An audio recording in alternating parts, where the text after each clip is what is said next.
300 personel kepolisian Resort Pelabuhan Makassar yang disiagakan untuk perayaan Imlek ditempatkan di sejumlah lokasi. 100 personel ditempatkan di Klenteng, sementara 200 personel lainnya melakukan pengamanan di sekitar wilayah Klenteng.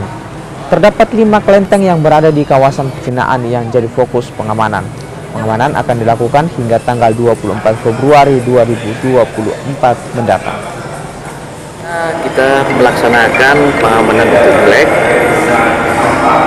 di daerah Pos Pelabuhan ini ada 5 tempat yang harus kita amankan untuk pengamanan ibadah khususnya, dan kita pun juga membuat kegiatan-kegiatan ini pun juga harus ada dari pengurus-pengurus kelenteng supaya kita tahu jadwal-jadwalnya.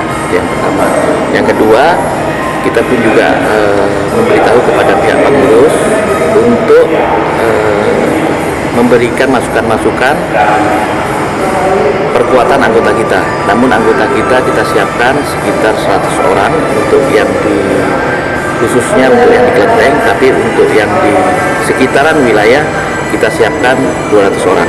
Sehingga total semuanya sekitar 300 orang untuk pengamanan kegiatan ibadah Imlek ini.